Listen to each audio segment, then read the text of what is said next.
September 10th, 1939. Parliament Hill stands quiet under gray autumn skies. The old stone buildings look darker than usual.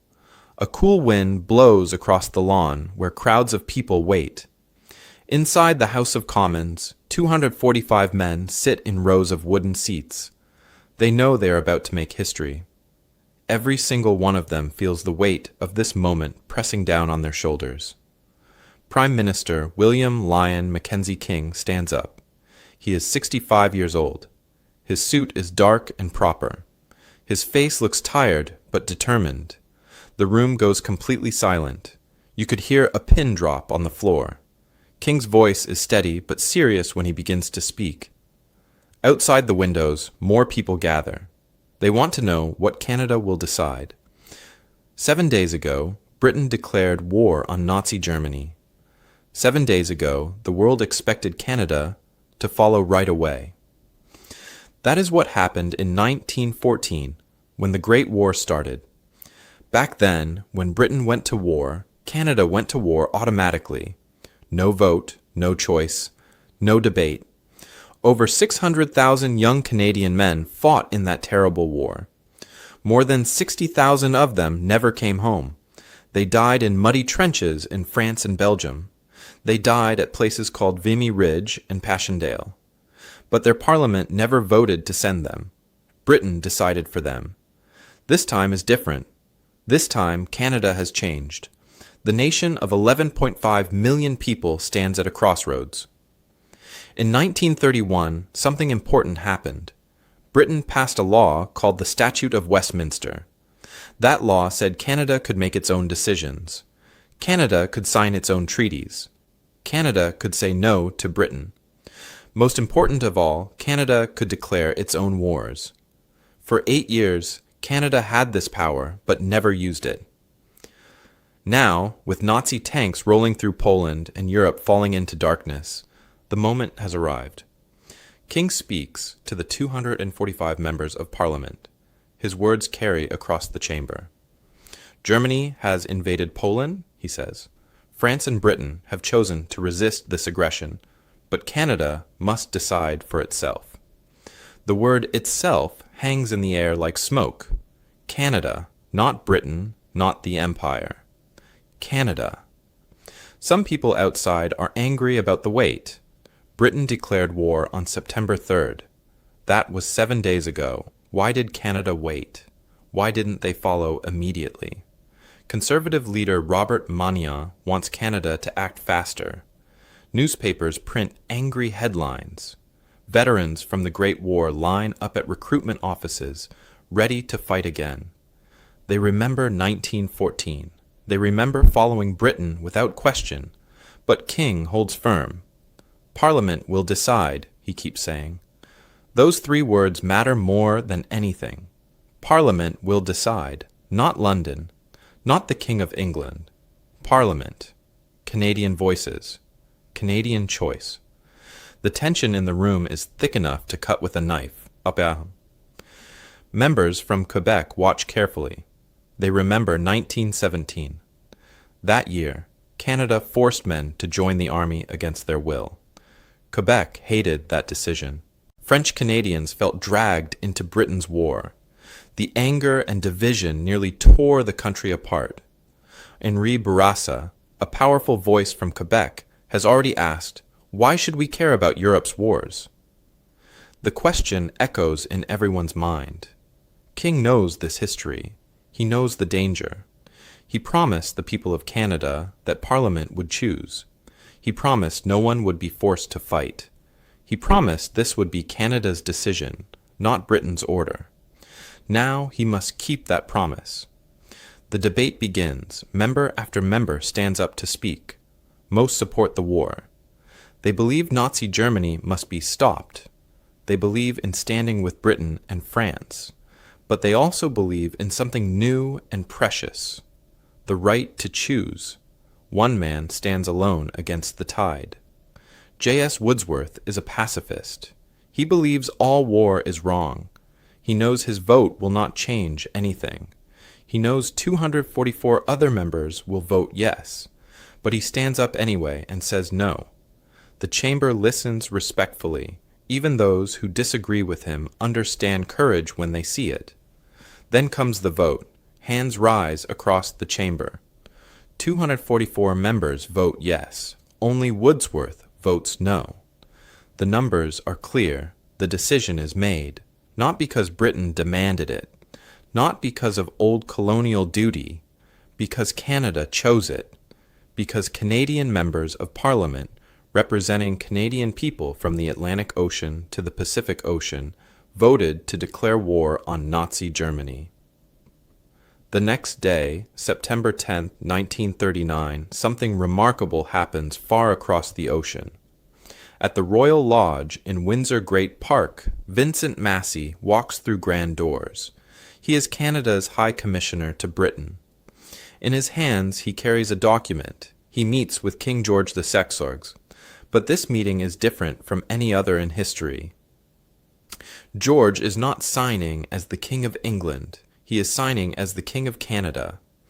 The distinction matters. It matters enormously. George picks up his pen. He signs the Order in Council. With that single signature, Canada officially declares war on Germany. Leonard Brockington, who records everything for the government, writes down words that will echo through history. King George VI of England did not ask us to declare war for him. We asked King George VI of Canada to declare war for us. The news spreads like wildfire. Across Canada, people hear on their radios. In Britain, they read it in newspapers. Canada is at war. But they arrived on their own terms. They came through their own democratic process. They asserted their own independence. Canada becomes the first nation in the Western Hemisphere to independently declare war on Nazi Germany. They made their own choice. They stood alone in that decision. Young men flood into recruitment centers across the country. They sign their names on papers. They put on uniforms.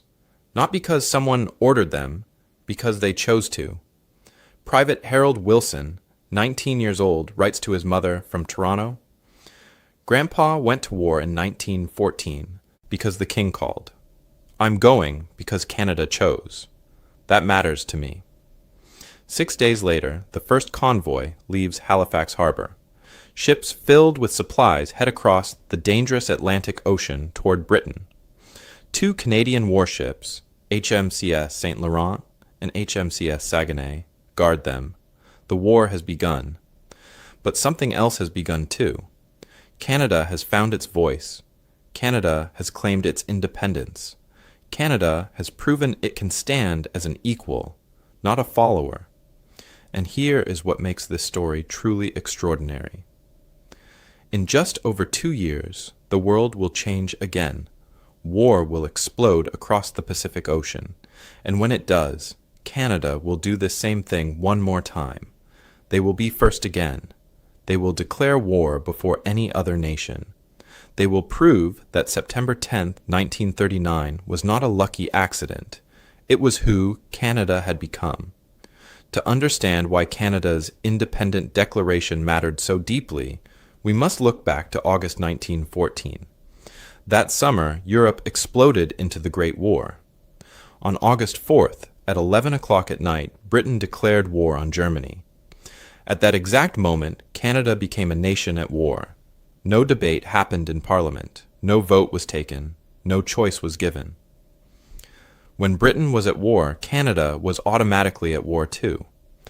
That was how the British Empire worked in 1914. Dominions like Canada simply followed where Britain led. Over the next 4 years, more than 600,000 Canadian men would put on uniforms and march off to war. They sailed across the cold Atlantic Ocean in crowded ships. They landed in Europe and marched into a nightmare. The Western Front was a hell of mud and barbed wire and poison gas. Young men lived in trenches that filled with water and rats. They went over the top into machine gun fire. They fought at the Somme, where 24,000 Canadians fell in just a few months. They fought at Passchendaele, where men drowned in mud so thick it swallowed them whole. By the time the guns finally went silent on November 11, 1918, more than 60,000 Canadians lay dead in foreign soil. Another 170,000 came home wounded in body or mind. Almost every family in Canada knew someone who never came back. Every town and village built monuments with long lists of names carved in stone. These men fought bravely. They fought with courage that amazed the world. But their parliament never voted to send them to war. Britain decided and Canada followed. Yet something changed during those terrible years.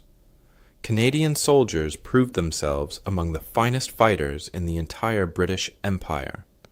At a place called Vimy Ridge in northern France, this truth became clear for everyone to see. In April 1917, 4 divisions of the Canadian Corps stood together for the first time. British forces had tried to take Vimy Ridge before and failed. French forces had tried and failed. Thousands of men had died trying to capture this strategic hill. Now it was Canada's turn. On April 9, 1917, at 5:30 in the morning, Canadian soldiers climbed out of their trenches. Snow fell from dark skies. The ground was cold and muddy. Artillery shells screamed overhead. For 4 days, the Canadians fought their way up that ridge. They fought together as one unified force. By April 12th, Vimy Ridge belonged to Canada. Over 10,600 Canadians were killed or wounded in those 4 days, but they succeeded where others had failed. General Arthur Currie commanded those Canadian forces. He said words that would echo through history. "I am a Canadian. I have fought for Canada. Not for Britain, not for the King, for Canada." That idea planted itself in the minds of soldiers and citizens alike. If Canadians could fight as Canadians, could they not decide as Canadians too? The war changed Canada forever. When peace finally came, Canadian leaders began asking hard questions. Why should Britain control Canada's foreign policy? Why should Canadians die in wars their parliament never approved? These questions led to a document that would change everything. In 1931, the British Parliament passed the Statute of Westminster. This law transformed the relationship between Britain and its dominions. The statute said that British laws would no longer automatically apply to Canada. The King would act on advice from Canadian ministers, not British ones. Canada could sign its own treaties with other nations. Canada could make its own foreign policy decisions. Most important of all, Canada could declare its own wars. The Dominion became a sovereign nation. The child grew up and left home. But having power on paper and using that power in real life are two very different things. For 8 years after 1931, this power to declare war sat unused, like a tool in a drawer.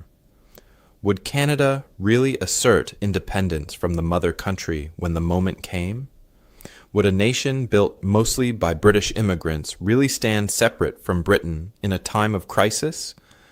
These questions had no answers until September 1939. Prime Minister William Lyon Mackenzie King understood Canada better than almost anyone. He was a careful politician who rarely took risks, but he knew that Canada's independence meant nothing if they never used it. He also understood the deep wounds still fresh from the Great War. In 1917, Canada had forced men to join the army against their will. This conscription tore the nation apart, especially in Quebec. Quebec was different from the rest of Canada. Most people there spoke French, not English. Their ancestors came from France, not Britain. They felt no loyalty to the British Empire. When the government tried to force French-Canadian men to fight in Britain's war, riots broke out in the streets of Montreal and Quebec City. Men hid to avoid being drafted. The anger and division nearly destroyed Canada from within. By 1939, these wounds had not fully healed. King knew he had to be very careful. He needed English Canada to support the war effort. But he also needed Quebec to stay united with the rest of the country. The solution was simple but powerful: let Parliament decide. Give every member of Parliament a voice. Give every region of Canada a say. Make this Canada's choice, not Britain's order. Parliament will decide, King said over and over. These 3 words became his promise to the Canadian people. When war clouds gathered over Europe in the summer of 1939, King repeated this promise. Britain might declare war. France might declare war. But Canada would only go to war if the Canadian Parliament voted for it. This was not cowardice. This was not hesitation. This was democracy. This was independence. This was Canada finding its voice after years of silence. The power granted in 1931 would finally be used in 1939. And when Canada used that power, the whole world would take notice. A new kind of nation was being born, one that made its own choices even when those choices meant war.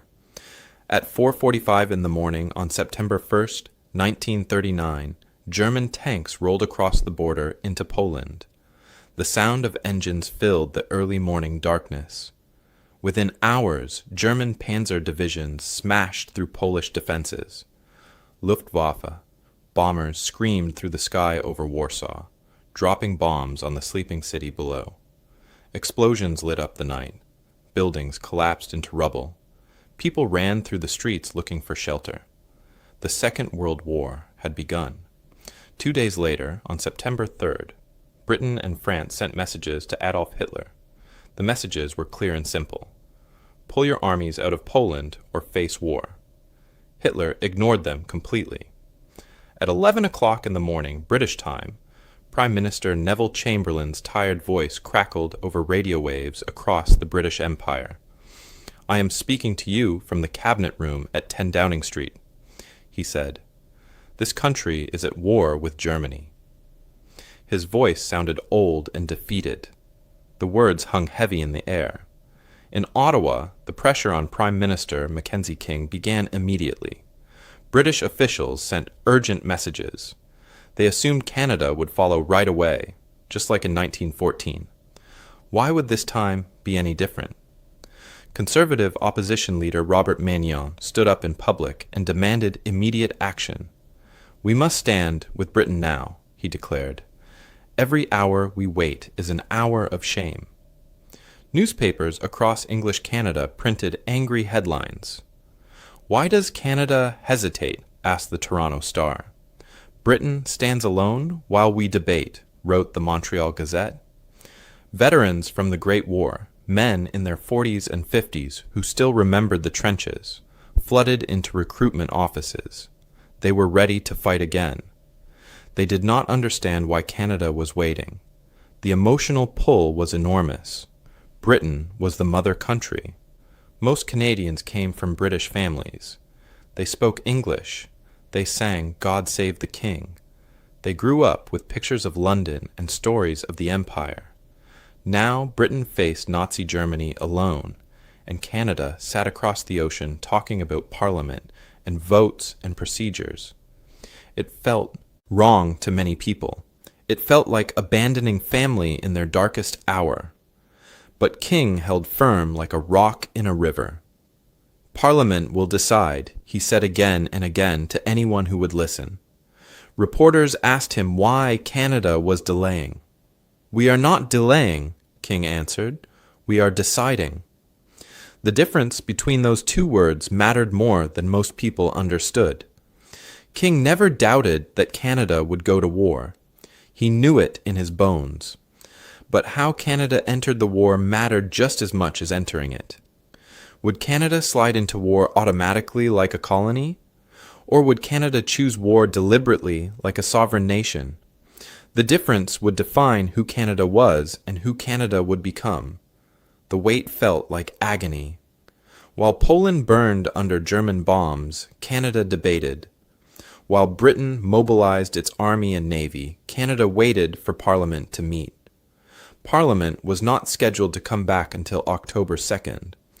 That was a full month away. King called an emergency session for September 7th. That was still 4 full days after Britain's declaration. To many people, it felt like forever. Meanwhile, 1,075 Canadian soldiers already in England existed in a strange situation. They had gone to Britain for training exercises before the war started. Now Britain was at war, but Canada was not. What were these soldiers? If fighting came to them before Canada officially declared, what would their status be? Were they British soldiers? Canadian soldiers? Something in between? Nobody knew the answers to these questions. In Quebec, the situation was even more tense. French-Canadian members of Parliament watched everything carefully. They remembered 1917 and the conscription crisis like it was yesterday. Henri Bourassa, a powerful voice for Quebec nationalism, had already spoken out. Why should Quebec care about Europe's wars, he asked. These are not our fights. These are not our battles. His words found support across Quebec. French-Canadian newspapers asked hard questions. Would this be 1917 all over again? Would young men from Quebec be forced to die in another British war? Or would their voices actually matter this time? The members of Parliament from Quebec needed to see that their votes counted. They needed to see that Canada was not just following Britain blindly. September 7th arrived. Members of Parliament traveled to Ottawa from every corner of the vast country. Some rode trains for days across the prairies. Some came from the rocky shores of Newfoundland. Some traveled from the forests of British Columbia. They all converged on Parliament Hill, knowing they carried the weight of history on their shoulders. Outside on the lawn, crowds gathered. People stood in the September air, waiting for news. Would Canada go to war? Of course they would. Everyone knew that. But the real question ran deeper. Would Canada go to war as a free nation making its own choice? Or would Canada go to war as a colony following orders? The Senate would vote. On September 8th, the House of Commons would vote on September 9th. The world watched and wondered. Reporters from Britain wrote stories questioning Canada's delay. Reporters from the United States wrote stories praising Canada's independence. Everyone had an opinion. Everyone waited to see what would happen. Leonard Brockington, the government's official recorder, understood what was really happening. He wrote in his notes, "This is not about following Britain or abandoning Britain.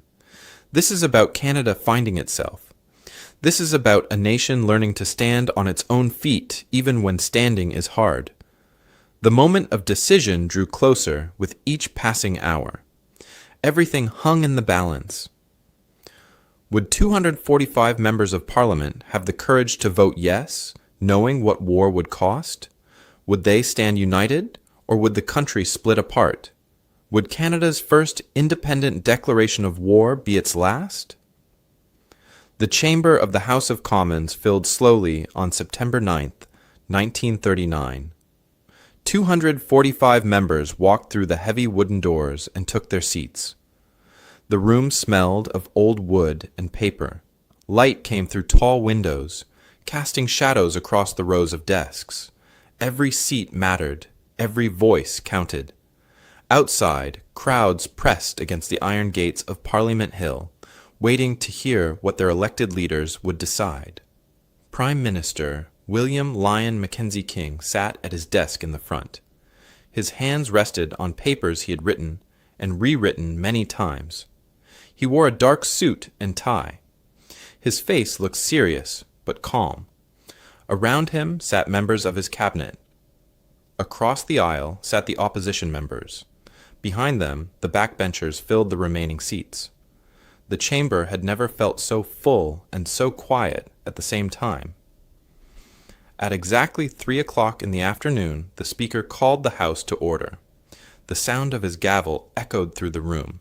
King stood up. Every eye turned to watch him. Every ear strained to hear his words. He cleared his throat and began to speak. "The action of Germany in invading Poland," King said, his voice steady and clear, and the determination of France and the United Kingdom to resist this aggression leaves the government no alternative but to ask Parliament to approve immediately of Canada entering into a state of war with the German Reich. The words fell like stones into still water. Each one created ripples. But King was not finished. What he said next would matter even more than the declaration itself.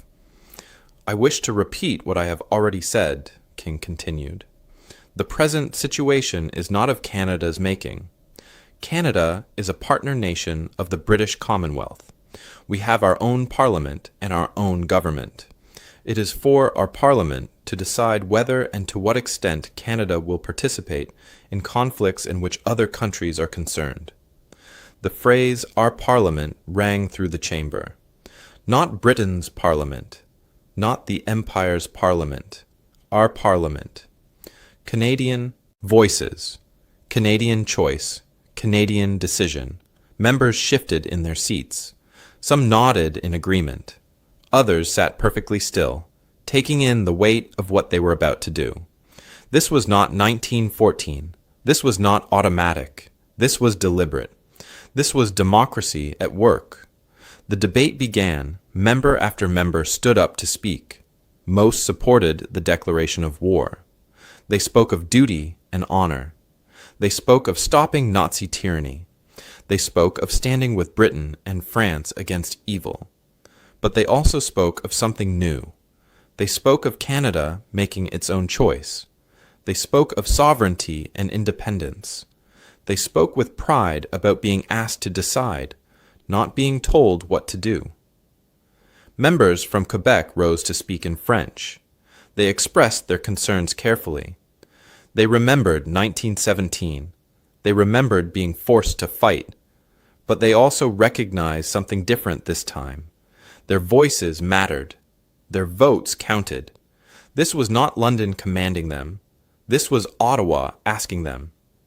Then J.S. Wordsworth stood up. He was 65 years old with white hair and deep-set eyes. Everyone in the chamber knew what he would say. Wordsworth was a pacifist. He believed all war was wrong, no matter the cause. He believed violence could never solve problems. He knew his vote would not change the outcome. He knew 244 other members would vote yes, but he stood anyway. "I have boys of my own," Wordsworth said, his voice shaking slightly. "If they go to war, they will go of their own free will. But I cannot vote to send anyone's sons to kill or be killed." The chamber listened in complete silence. Even those who disagreed with him showed respect. His courage to stand alone deserved that much. When Wordsworth sat down, the time for debate ended. The speaker called for the vote. Hands rose across the chamber like a wave. 244 members voted yes. Only Wordsworth voted no. The numbers were counted and recorded. The decision was made, not because Britain demanded it, not because of old colonial duty, because Canada chose it. The vote happened at 4:17 in the afternoon. Church bells in Ottawa rang the hour. People on Parliament Hill's lawn heard the news within minutes. Some cheered, some cried. All of them knew they had witnessed something historic. But the process was not complete. The vote in Parliament was only the first step. The actual declaration of war required the signature of King George IX, not as King of England, as King of Canada. That distinction mattered enormously. The next morning, September 10th, 1939, Vincent Massey woke up early at Canada House in London. He put on his best suit. He gathered the official documents that the Canadian Cabinet had prepared. These documents contain the Order in Council, the formal request for the King to declare war on behalf of Canada. Massey's hands held papers that would change history. At 10 o'clock in the morning British time, Massey's car arrived at the Royal Lodge in Windsor Great Park. The building sat surrounded by green lawns and old trees. Guards stood at attention as Massey walked through the entrance.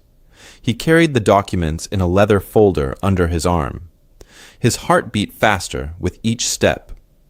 King George VI met Massey in a private room. The king knew why Massey had come. George looked at the Canadian diplomat with understanding in his eyes. This was not Britain asking Canada to fight. This was Canada asking its king to make their choice official. Massey presented the documents. He explained that the Canadian Parliament had voted. The Canadian Cabinet had approved. The Canadian people, through their elected representatives, had decided to go to war. Now they needed their king to sign the declaration. George picked up his fountain pen. The pen's gold tip gleamed in the morning light. He read through the documents carefully. Then he signed his name at the bottom. The signature took only seconds, but those seconds changed everything. With that signature, Canada officially declared war on Germany. Leonard Brockington sat in his office in Ottawa when he heard the news. As the government's official recorder, his job was to document this moment for history.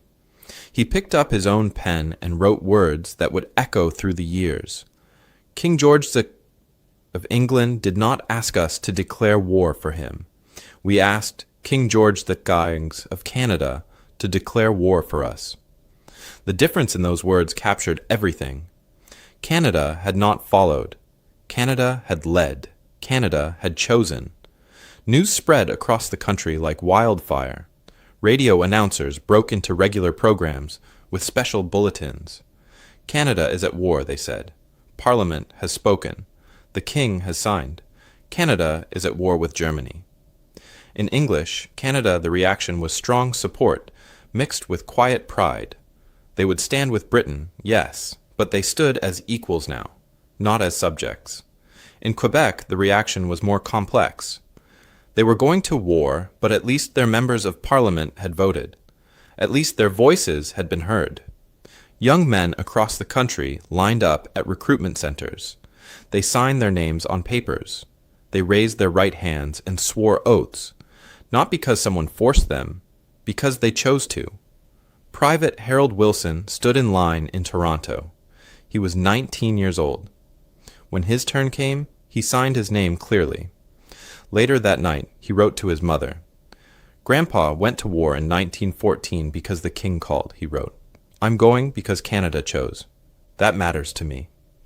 6 days later, on September 16th, a convoy of merchant ships gathered in Halifax Harbor. The ships sat low in the water, loaded with supplies for Britain. 2 Canadian destroyers, HMCS St. Laurent and HMCS Saguenay, took positions around the convoy. Their job was to protect the merchant ships from German submarines during the dangerous crossing of the Atlantic Ocean. At dawn, the convoy began to move. One by one, the ships left the harbor and headed out to the open ocean. People stood on the docks, waving goodbye. The war had truly begun. But Canada had begun it on their own terms, through their own choice as their own nation. They were the first in the Western Hemisphere to declare war independently. They had made history, and in just over 2 years, they would make history again. The news of Canada's declaration spread around the world like ripples in a pond. In Australia and New Zealand, government leaders read the reports with mixed feelings. Both countries were also dominions in the British Commonwealth. Both had the same power Canada had to declare war independently, but both had declared war on September 3rd, the exact same day as Britain. They followed the mother country without waiting, without debating, without the week-long process Canada had insisted upon. Prime Minister Robert Menzies of Australia sat in his office in Canberra, reading about Canada's declaration. He felt a strange mix of admiration and unease. Australia had stood with Britain immediately. That seemed like the right thing to do. But Canada had done something Australia was not quite ready for. Canada had proven its independence. Canada had shown the world it could make its own decisions, even when those decisions took time. Years later, Menzies would admit that Canada's approach demonstrated a level of independence Australia had not yet claimed. In South Africa, the reaction was even more complicated. Prime Minister JBM Hertzog had opposed joining Britain's war. He brought the question to Parliament, and his own members voted him down on September 4th. Hertzog resigned in anger. Jan Smuts took over as Prime Minister and declared war on September 6th. But unlike Canada, South Africa's declaration came after political chaos and bitter division. Lawmakers shouted at each other. The country nearly split in two. Canada's measured, deliberate process stood in sharp contrast. Canada's parliament voted almost unanimously. Canada's process was calm and democratic. South Africa's process was angry and chaotic. Across the border in the United States, President Franklin Roosevelt watched Canada's actions very carefully. America was officially neutral in 1939. Most Americans wanted to stay out of Europe's war. They remembered the Great War and the terrible cost it brought. But Roosevelt understood that neutrality might not last forever. He took note of how Canada handled this delicate situation. Canada asserted independence while standing with Britain. Canada made its own choice while honoring old friendships. Roosevelt would remember this balance when his own time came to ask Congress for a declaration of war. Inside Canada, the military mobilized with remarkable speed. Recruitment centers stayed open late into the night. Long lines of young men snaked around city blocks. By the end of September 1939, just 3 weeks after the declaration, over 58,000 men had enlisted voluntarily. They came from farms and factories. They came from offices and mines. They came from every province and territory. No one forced them. They chose to serve. Mackenzie King's promise of no conscription for overseas service held firm. Men joined because they wanted to, not because the government forced them. This was crucial for keeping Quebec united with the rest of Canada. In Quebec City and Montreal, French-Canadian men also lined up to enlist. Not as many as in English Canada, but they came. They came because their members of Parliament had voted. They came because Canada had chosen this war, not Britain. The Canadian economy shifted like a great machine changing gears. Factories that had barely survived the Great Depression suddenly roared to life. Assembly lines that made cars began making trucks and tanks. Plants that made farm equipment began making artillery shells. Shipyards along both coasts started building warships and merchant vessels. The sound of hammers and welding torches filled the air. People who had been unemployed for years suddenly had jobs. The war brought terrible things, but it also brought work and purpose. In Britain, Winston Churchill was First Lord of the Admiralty. He was not yet Prime Minister, but he was already one of Britain's most important leaders.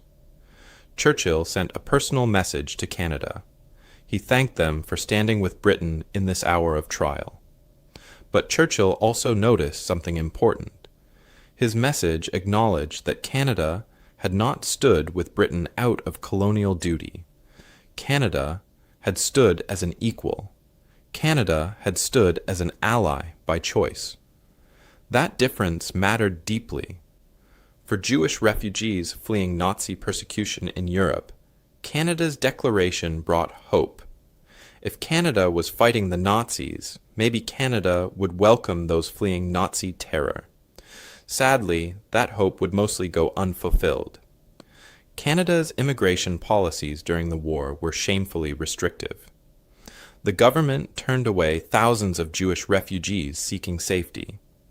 This dark chapter showed that even nations fighting for freedom could fail to live up to their own ideals. Letters and diary entries from Canadian soldiers who enlisted in those first weeks revealed a common feeling. They wrote about pride, not just pride in serving their country, but pride in how their country made this decision.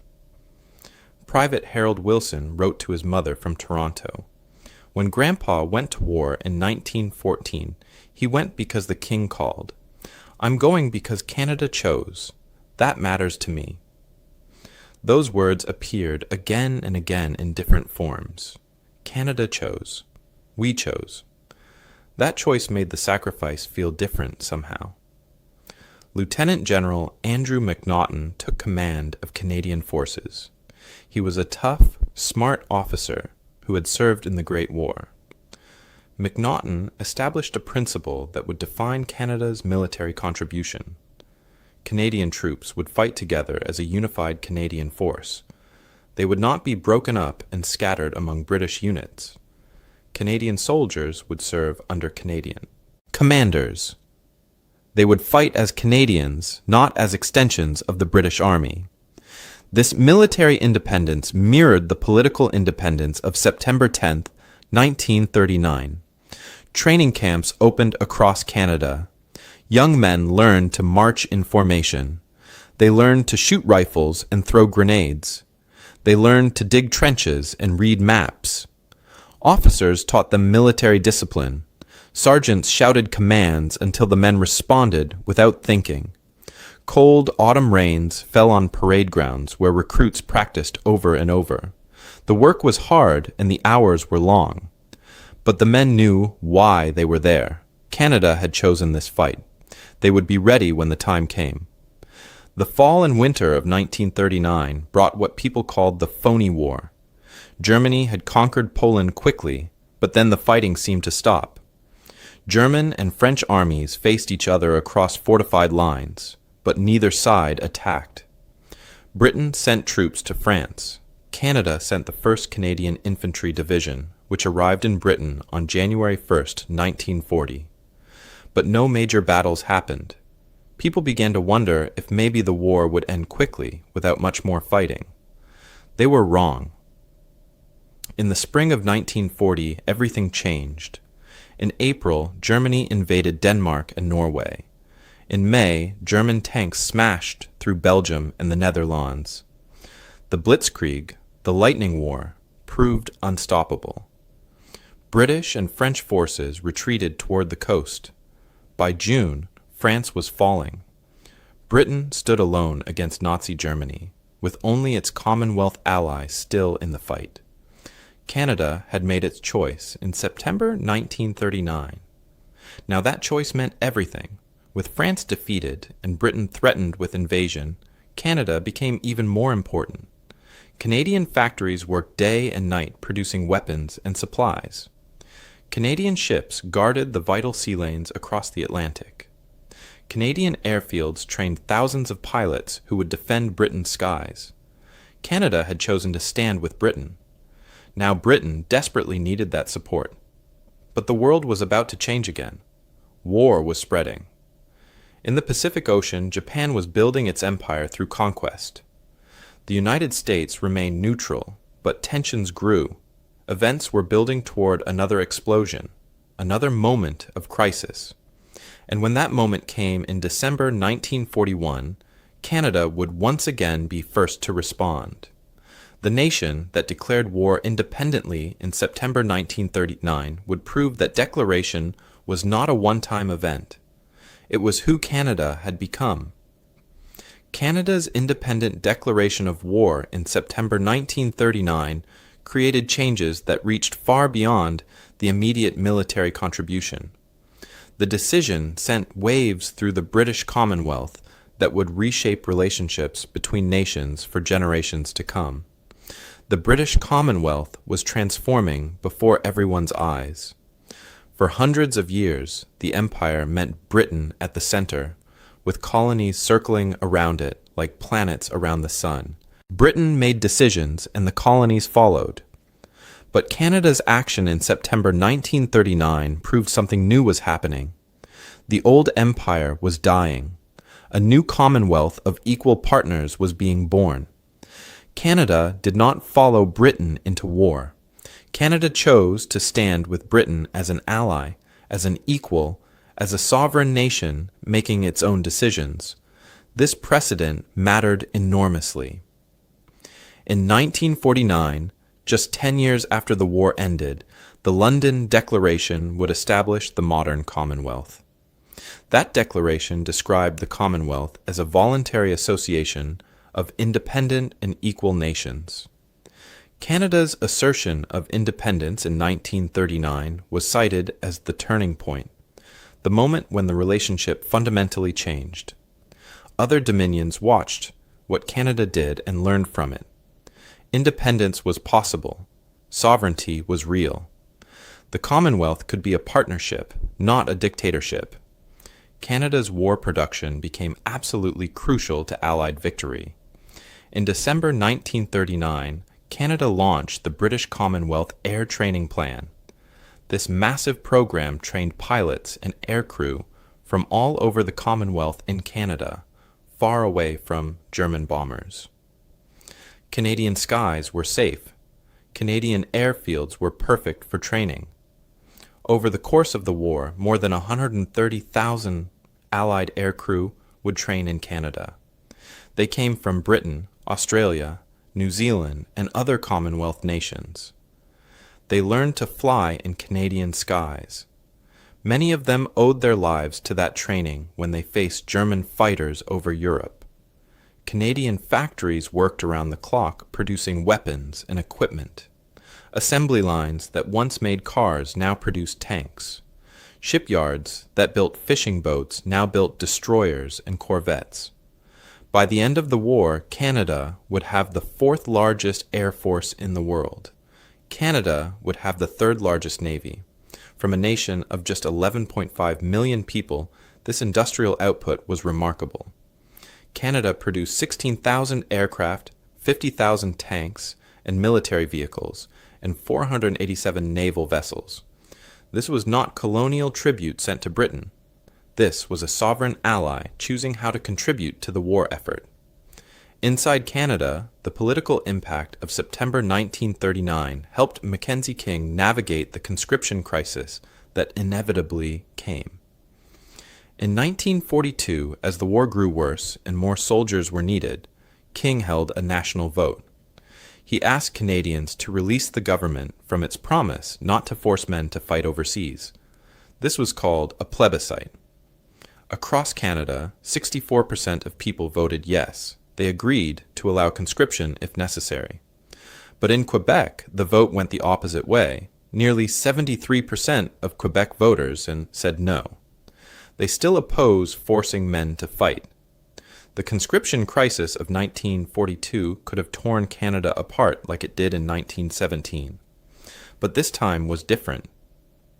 King could point back to September 1939. He could say that Canadians had chosen this war through Parliament. The decision about conscription was a continuation of that democratic choice, not an imperial command forced on unwilling subjects. French-Canadian members of Parliament had voted in 1939. Their voices had mattered then. Their voices still mattered now. The crisis was managed without the violent division and riots of 1917. Canada stayed united, though the tension remained high. On the world stage, Canada's assertion of independence accelerated its recognition as a middle power. Before the war, Canada was seen mostly as Britain's northern dominion. By 1945, Canada sat at the table as an independent voice in creating the United Nations. Canadian diplomats helped draft the UN Charter. Canada was recognized as one of the founding members, not as part of the British delegation, but as its own nation. This seat at the table would have been impossible if Canada had merely followed Britain into war in 1939 as an automatic colonial obligation. Canada earned respect through independent action. Canadian military doctrine changed permanently because of principles established in World War II. The idea that Canadian forces should fight together under Canadian command became standard practice. General MacNaughton insisted on it from the beginning. The 1st Canadian Army, formed in 1942, fought as a distinct force in Italy and Northwest Europe. Canadian generals made Canadian decisions. This military independence mirrored the political independence of September 1939. Even today, Canadian forces in peacekeeping missions and military operations around the world operate as Canadian units, reflecting Canadian policy, not as extensions of larger powers. The enemy noticed Canada's growing strength and independence. German intelligence reports from September 1939 described Canada dismissively as the British Dominion. Early German documents barely distinguished between British and Canadian forces. But by 1941, after Canadian troops had proven themselves in battle, German military reports changed their tone. They started writing about the Canadians as a distinct force. Intelligence assessments noted Canadian fighting quality with grudging respect. The Germans learned that Canadians were not just British soldiers with different accents.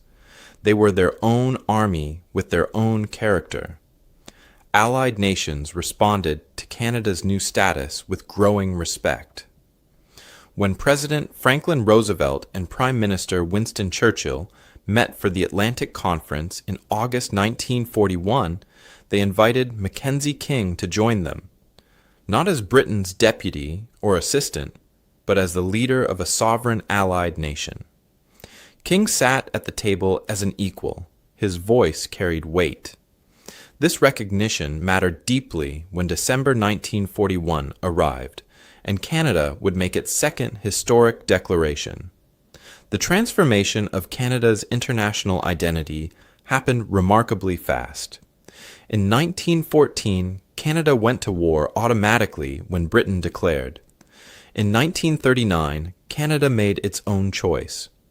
By 1945, Canada was recognized worldwide as an independent middle power with its own foreign policy, its own military, and its own voice in world affairs.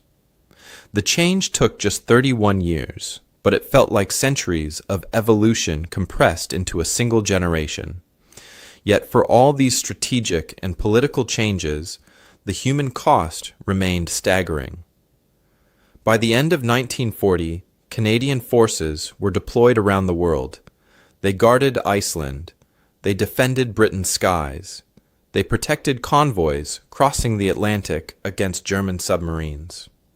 Young men who enlisted in September 1939 were dying in 1940 and 1941. Ships were torpedoed. Planes were shot down. Every week brought more names added to the growing lists of casualties.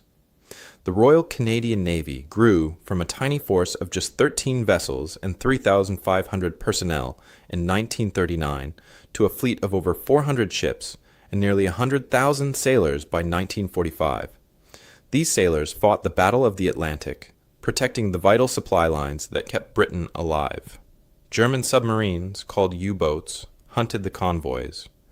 Canadian corvettes and destroyers hunted the submarines. The North Atlantic became a deadly battlefield where men died in freezing water, where ships exploded and sank in minutes, where the young became old overnight. Canadians served in every theater of war. They fought in the skies over Britain during the Battle of Britain. They fought in the deserts of North Africa. They would soon fight in the mountains of Italy and on the beaches of Normandy. Everywhere they went, they fought not as colonial troops, but as Canadian forces representing a sovereign nation. But the war was about to spread even further. Across the Pacific Ocean, tensions between Japan and the Western powers grew worse each month. Japan had invaded China. Japan had signed alliances with Germany and Italy. Japan was building an empire through conquest. The United States watched nervously. Britain watched from its embattled island, and Canada, with troops already stationed in Hong Kong, watched and waited. December 1941 was coming. The world would explode again, and when it did, Canada would prove that September 10, 1939 was not a lucky accident or a one-time event. Canada would show the world that independent decision-making was now part of its national character. The nation that declared war first in 1939 would declare war first again in 1941. History was about to repeat itself in the most extraordinary way. William Lyon Mackenzie King was 65 years old in 1939. He was not the kind of man who looked like a revolutionary. He wore proper suits and spoke carefully. He avoided taking risk when he could. Many people thought he was too cautious, too afraid of making bold moves. But King understood something important about Canada that others missed. He knew that independence meant nothing if you never used it. He knew that sovereignty was just a word until you made it real through action. King's private diary from September 1939 shows a man under enormous pressure. Britain expects us to follow. Immediately, he wrote on September 3rd, the pressure is tremendous. But if we do, we surrender the very independence Parliament fought to achieve. Night after night, King sat alone in his study, writing by lamplight. He questioned himself. He worried about making the wrong choice. But he never wavered from his core belief. Parliament will decide. Those 3 words kept him steady when everything else felt uncertain. King would lead Canada through the entire war. He remained Prime Minister until 1948, making him the longest-serving Prime Minister in Canadian history. He retired at age 74, tired but satisfied. The war had transformed Canada from a dominion into a truly independent nation, and King had guided that transformation. He died in 1950 at his country estate. History remembers him as a cautious man who made the boldest decision of his life in September 1939. Private Harold Wilson turned 19 years old, just 2 weeks before Germany invaded Poland. He lived with his mother in Toronto. His father had died when Harold was young. His grandfather had fought at Vimy Ridge in the Great War and survived, but he came home different. The old man rarely talked about the war, but sometimes Harold caught him staring out windows with faraway eyes. On September 12, 1939, 2 days after Canada's declaration, Harold walked into a recruitment office in downtown Toronto. He signed his name on the papers. That night, he wrote to his mother. "Grandpa fought at Vimy," he wrote. "He always said he fought for Canada, but really he fought for the king. I'm fighting for Canada because Canada chose to fight. That's different. I hope you understand, Mother. This matters to me." Harold shipped out to England with the Royal Canadian Regiment in early 1940. He survived the brutal Italian campaign, fighting through mud and mountains. He fought at Ortona in December 1943, where Canadians battled Germans house by house in what they called Little Stalingrad. He survived that too. Harold came home in 1945, married a girl he had known since childhood, and worked as a machinist for 40 years. He kept that letter to his mother framed on his desk until he died in 1994 at age 74. His children found it after he passed and donated it to a war museum in Ottawa. Leonard Brockington had an unusual job. He was the government's official recorder for the war effort. His task was to document everything, to write down the moments that mattered, to capture history as it happened. Brockington understood that September 10, 1939 was one of those moments. He sat in his office and composed the sentence that would echo through history. King George VI of England did not ask us to declare war for him. We asked King George VI of Canada to declare war for us. Those words captured everything. They explained in one sentence what Canada had done and why it mattered. Brockington continued recording Canada's war story throughout the conflict. He interviewed soldiers. He visited factories. He attended cabinet meetings. His archives, now held at Library and Archives Canada, contain thousands of pages documenting Canada's transformation. He died in 1966, remembered as the man who helped Canadians understand their own journey from colony to nation. Vincent Massey stood in the Royal Lodge at Windsor Great Park on September 10, 1939, holding papers that would change history. As Canada's first native-born High Commissioner to Britain, Massey understood the symbolism of this moment better than almost anyone. He was not presenting Britain's declaration extended to Canada. He was presenting Canada's declaration requesting the King's signature as King of Canada. Years later, Massey wrote about that morning in his memoir.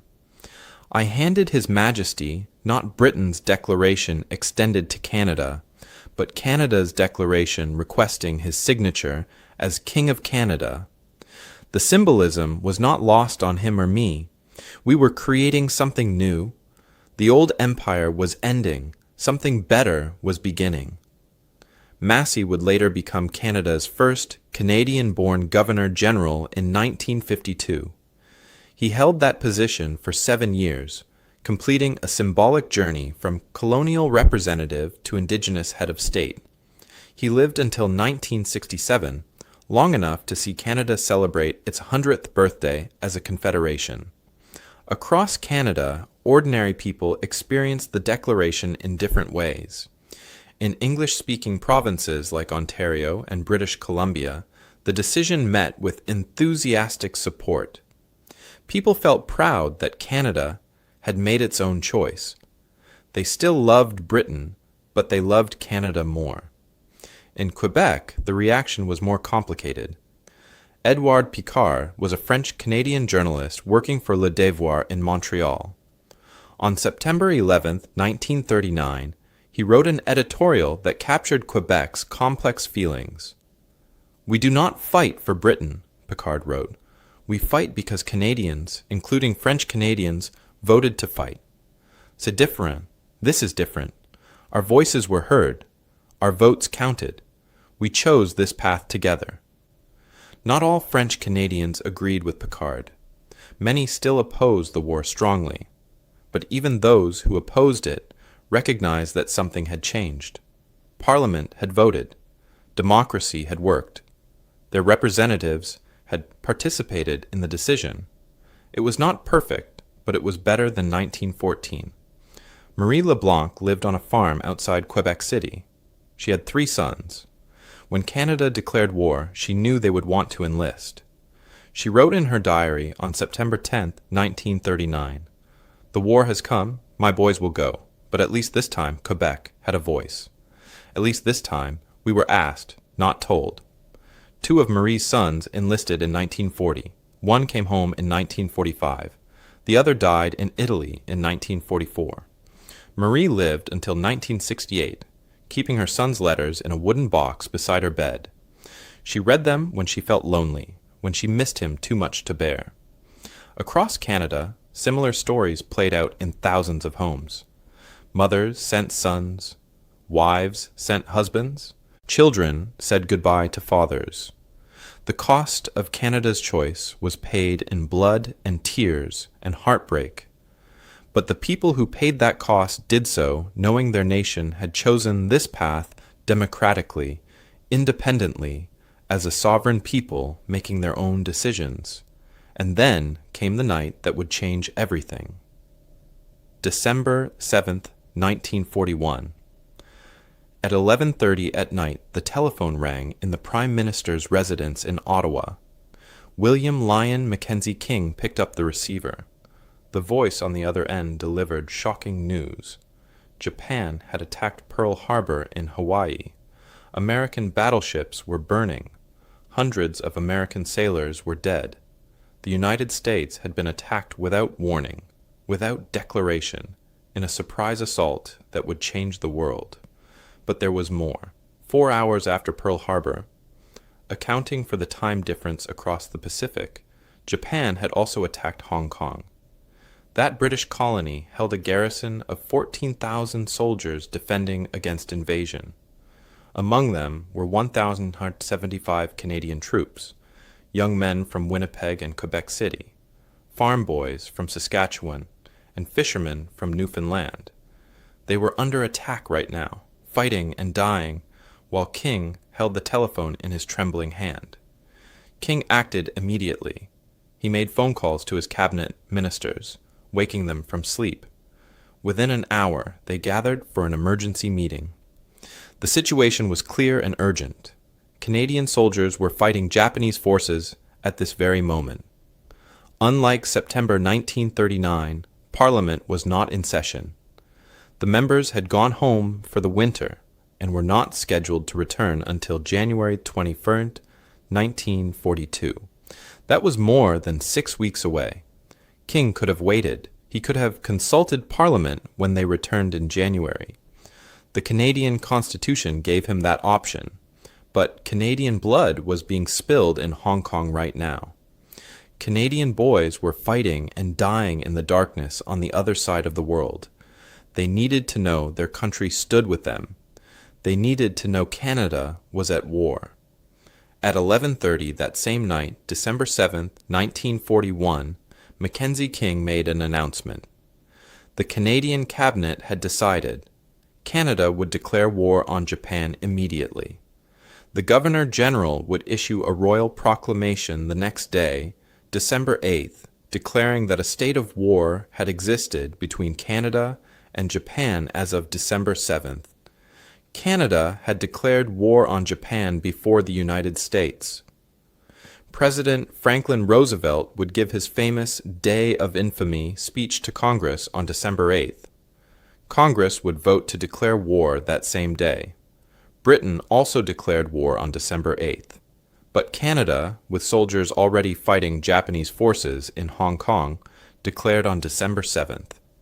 Once again, Canada was first, not because they were eager for war, not because they were reckless or foolish, but because they were sovereign, independent, and determined to make their own choices, even when those choices meant war. The Battle of Hong Kong lasted 18 brutal days. Canadian soldiers fought with desperate courage against overwhelming odds. The Japanese army had 52,000 troops attacking the colony. The defenders had no chance of victory, but they fought anyway. On Christmas Day, 1941, Hong Kong surrendered. Of the 1,975 Canadians who defended the colony, 290 were killed in the fighting. The rest became prisoners of war. Many more would die in Japanese prison camps over the next 4 years, from disease, starvation, and brutal treatment. These two declarations, September 10, 1939 against Germany and December 7, 1941 against Japan, defined Canada's emergence as a sovereign nation on the world stage. They were not just bureaucratic formalities. They were statements of identity. They were Canada saying to the world, we make our own choices. We stand on our own feet. We are no longer a colony. Today, the tomb of the unknown soldier stands at the National War Memorial in Ottawa. The inscription reads simply, "The unknown soldier, le soldat inconnu." Not Britain's soldier, not the Empire's soldier, Canada's soldier. The memorial honors all Canadian war dead, those who chose to serve because their country chose to fight. At Vimy Ridge in France, the Canadian National Vimy Memorial rises against the sky. Two tall white pillars reach upward like hands lifted in prayer. The names of 11,285 Canadian soldiers with no known graves are carved into the stone. This memorial stands as a monument to Canadian independence forged in the Great War, independence that was finally claimed politically in September 1939. Canada's wartime assertions of sovereignty laid the groundwork for its post-war role in the world. At the founding of the United Nations in 1945, Canada was recognized as a middle power, not a British colony, not a dominion following Britain's lead, an independent voice with its own seat at the table. Prime Minister Louis Saint Laurent later said, "We earned that seat in 1939 when we chose our own war." The principle that Canadian forces fight together under Canadian command, established during World War II, continues today. Canadian peacekeepers in United Nations missions operate as Canadian units. Canadian forces in Afghanistan fought under Canadian command. Wherever Canadian soldiers serve, they serve as Canadians, reflecting Canadian policy and Canadian values. This military independence mirrors the political independence of September 1939. September 10, 1939 and December 7, 1941 are not widely remembered dates in Canada. They are overshadowed by June 6, 1944, when Canadians landed on Juno Beach. They are overshadowed by May 8, 1945, Victory in Europe Day. They are overshadowed by November 11th, Remembrance Day, when Canadians honor all their war dead. Yet these two declaration dates represent something profound. They mark the moment Canada truly became Canada, distinct from Britain, choosing its own path, making its own decisions. Canada's model of independent declaration, sovereign choice, and voluntary alliance became the template for the modern Commonwealth. When India and Pakistan gained independence after World War II, they joined a Commonwealth transformed by Canada's actions. The old empire of colonies had become a Commonwealth of equals. Canada showed the way. In the chaos and carnage of World War II, with millions dead and entire cities destroyed, Canada's declarations of war might seem like small administrative details. Britain declared war on Germany on September 3rd. Canada declared on September 10th. What difference did 1 week make? Everything. That week represented Canada finding its voice.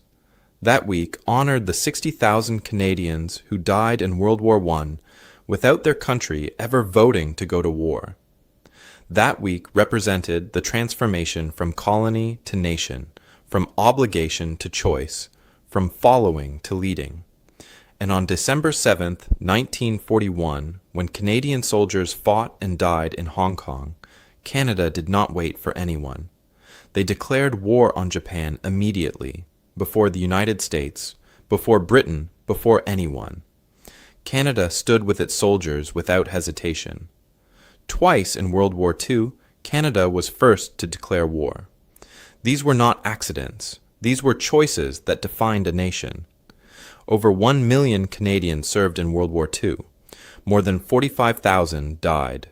They fought in every major theater of the war. They fought in the Atlantic Ocean, protecting convoys. They fought in the deserts of North Africa. They fought in the mountains of Italy. They fought on the beaches of Normandy on D-Day. They helped liberate the Netherlands, where grateful Dutch people still honor Canadian soldiers every year with ceremonies and flowers on Canadian graves. But before all the battles, before all the sacrifice, before all the victory, Canada made a choice.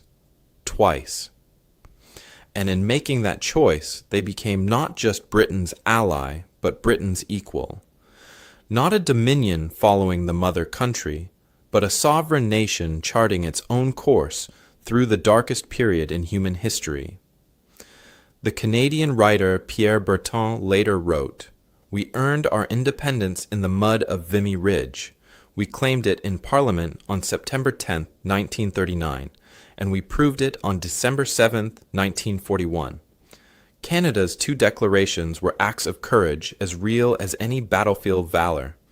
It takes courage to fight, but it also takes courage to choose when to fight, to stand alone in that decision, to assert independence even when the world expects obedience." That is the story of how Canada did something before any other nation in World War II, twice. They chose war as a free nation. And that choice, perhaps more than any battle, defined who they would become. A middle power that punches above its weight. A nation that keeps its promises. A country that makes its own decisions and lives with the consequences. A sovereign people who bow to no one. In war as in peace, Canada reserves the right to make her own decisions. Prime Minister Mackenzie King said those words on September 9, 1939. They remain true today. They will remain true tomorrow.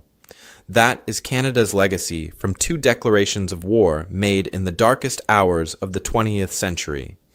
That is the gift, purchased, with the blood of 45,000 Canadians who never came home. Independence, sovereignty, the right to choose, the courage to stand alone when standing alone is right.